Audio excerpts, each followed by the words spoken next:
Okay. I had to do the JID album review. No music, no music. If you come to hear the album, this ain't the spot.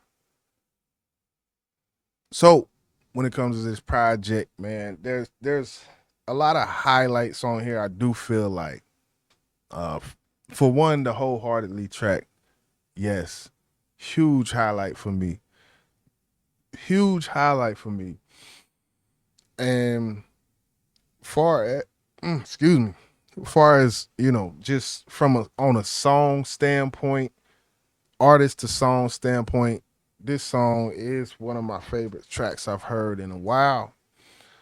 Um, far as the album as a whole, I felt like the production was very creative.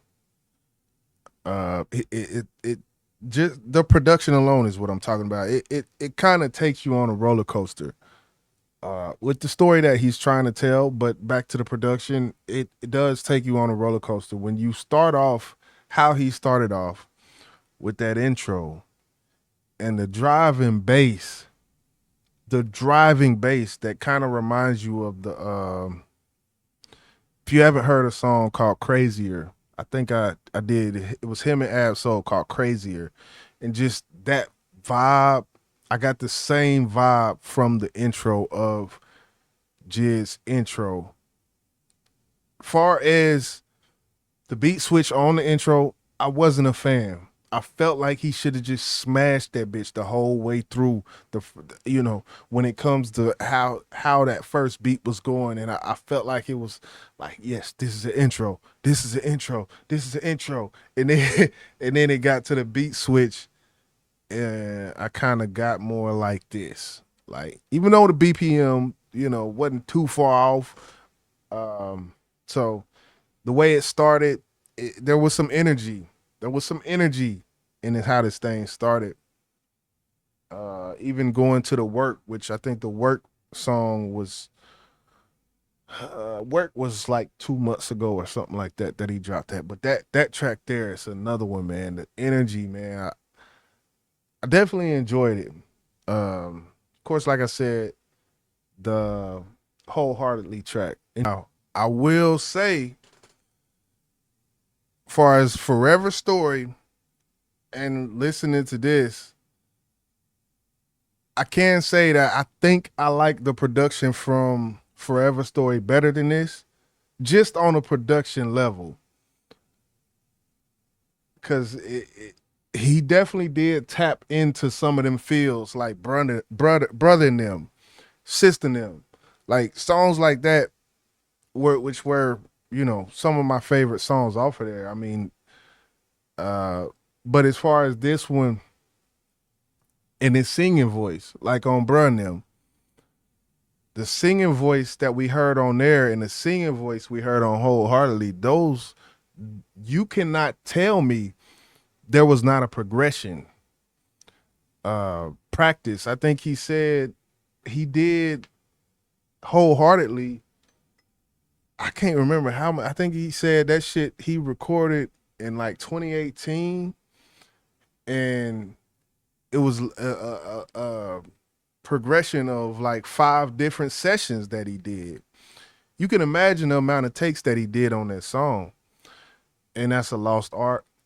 That's a lost art. When you look at NBA YoungBoy, just throw a name out there.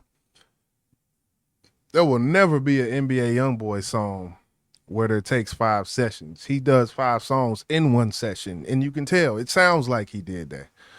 Uh, so I gotta give respect where respect is due when it comes to this project. Let me just run down the track list real quick. Dreamville with the rollout. I'm not mad at the rollout. I'm not mad at the rollout of this project at all. As far as my favorite songs, it would have to be the first half of the intro. Glory had Lex Luger on that thing. Cool, cool. The community with the clips, that actually was one that I skipped. Like when I first heard it, I was like, I got to hear the clips on it, but after I heard it, it it didn't coincide with what I wanted to hear, so I just skipped, and then I heard G's, which is completely him. Um, and that song I thought was dope. VCRs with Vince Staples, I thought was dope. I love the concept on that thing. The What We Own, Don Tolliver, could have kept. Didn't I like? I'm not a fan of Don Tolliver vocals. I feel like Don Tolliver is one where you either love his vocals or you don't at all. There's no in between with him. You will never find someone who's in between on the fence about Don Tolliver. Anybody who has an opinion about Don Tolliver's music, they will either be here or they will be here. There will never be an in between because his vocals, it's definitely it's a more of a radical type of mix that he even goes with, and that's that Travis Scott sauce that they put on his vocals, and it's got that reverb behind it. It's got that kind of punchy compression to it, and I honestly half the time feel like the presets that Travis got, he just gave him the sauce. Like, look, this is what I do. And then he go in the studio like, okay, you do that? Okay, let me go and do my shit and slap that shit you've been putting on your shit. Put that shit on my shit. And then just, so anyway, No Boo, I thought was cool. It's a vibe. I will say it's a vibe. Of Blue, wasn't a fan.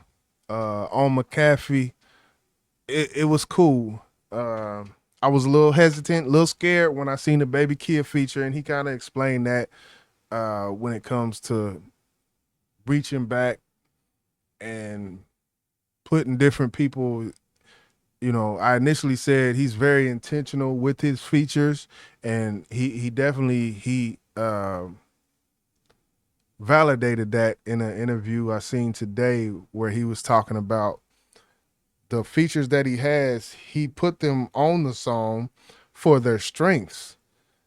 And the next song, K Word, Pastor Troy, that's exactly what he did. He puts him on a little bridge, he got the energy up for the song. And Pastor Troy, as we all know, or as we may not know, but he's known for his energy. So if you wanted to put some energy on a song, Pastor Troy would be the one to do it.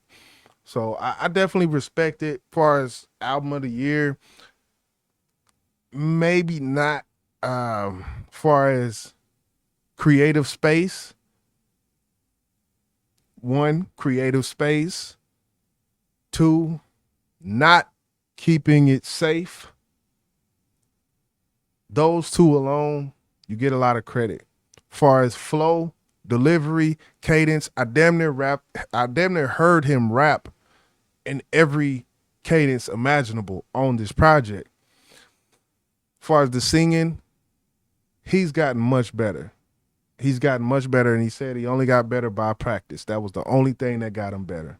That's one of them things. And I've heard him speak of the 10,000 hour myth or the 10,000 hour theory, whichever one, which the 10,000 hour theory is if you do anything for 10,000 hours, you'll be great at it, which that's a subjective debate that I would like to have in the future. But I thought it was a good project. Very good project from JID. Very good project. God does like ugly, and he basically broke that down. As far as God does like ugly, that was something that I don't can't remember if his mother or his grandmother said, um, in which I think he said the full context of it was his grandmother says something to the fact of, now baby, you see all this stuff going on in the world, you can't tell me God don't, or God does like ugly. Something like that. It's like basically in context of look at everything that goes on in the world. Yes, God does like ugly. And far as the song Glory, this speaks to that. There's not a song called God Does Like Ugly, but listen to Glory, listen to G's, listen to certain songs, and the theme, he titled the album off of a theme of God Does Like Ugly. But when it comes to the lyrical ability, the lyrical talent that this man has, he definitely did display it as well. along with the singing, along with the features. You look at the features and think it's just a lot of shit that doesn't sound like him. But no, this album sounds like him. You listen to Forever Story and listen to this. Me personally, I like Forever Story better. But this project has grown on me over the week or so that it's been out. So who's to say, in the end? But the fact that that is my breakdown of his last two projects, that says something about his artistry. Um, and yeah, man, I'm gonna go ahead and get up out of this YJ. I just want to do this quick breakdown real quick, and I'm up out of this thing, man. Yep.